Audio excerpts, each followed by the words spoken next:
ආයුබෝවන් දුවේ පුතේ.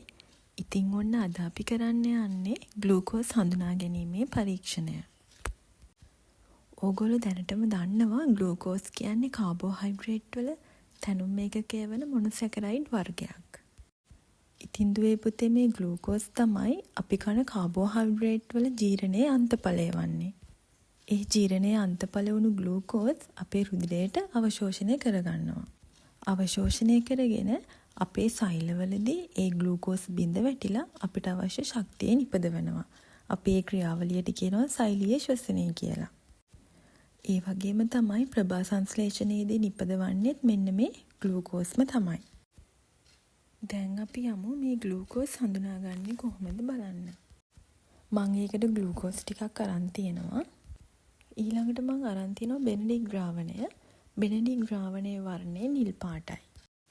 මීළඟට ග්ලූකෝස් ස්වල්පයක් ජලයේ දිය කර ග්ලූකෝස් ද්‍රාවණයක් හදාගෙන තියෙනවා. අපි මේ ග්ලූකෝස් ද්‍රාවණය කැකෑරුම් නලයක් තුල තමයි මේ තියාගෙන ඉන්නේ. මීළඟට වේ පුතේ අපි හදාගත්ත ග්ලූකෝස් ද්‍රාවණයට බෙනඩික් ද්‍රාවණයේ ස්වල්පයක් එකතු කරනවා.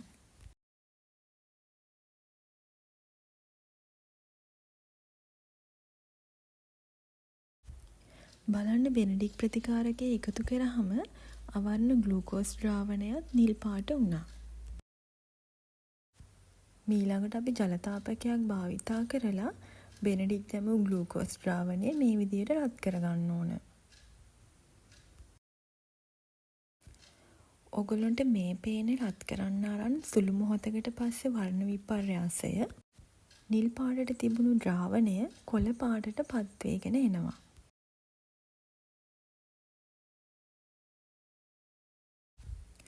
තව සුළු මොහොතක් රත් කරන විට අපිට පේනවා කොළ පාටට පත් වුණු ද්‍රාවණය කහ කොළ මිශ්‍ර වර්ණයක් බවට පත් වෙනවා.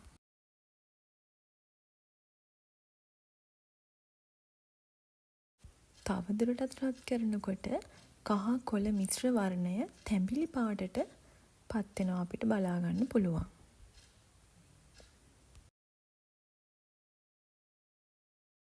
දැන් මුළු ද්‍රාවණයම තැඹිලි පාට වෙලා තියෙන්නේ.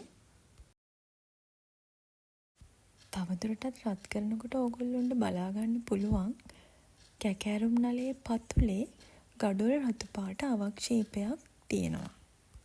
ඉතින් දුවේ පුතේ මෙන්න මේ ද්‍රාවණයේ ග්ලූකෝස් තියෙනවා නම් බෙනඩික් එකතු කරලා රත් කරනකොට අපිට මෙන්න මේ විදිහට තමයි වර්ණ විපර්යාසය දැක ගන්න ලැබෙන්නේ. ඉතින් දුවේ පුතේ මෙන්න මේ වර්ණ විපර්යාසය සිද්ධ වෙන ආකාරය හොඳින් අවබෝධ කරගෙන ඔයගොල්ලෝ මතකයේ තබා ගන්න ඕන. එහෙනම් දුවේ පුතේ අපි ආයෙමත් මේ වගේ පරීක්ෂණයකින් නැවත හමු වෙමු. මතක ඇතුව මගේ channel එකත් subscribe කරන්න.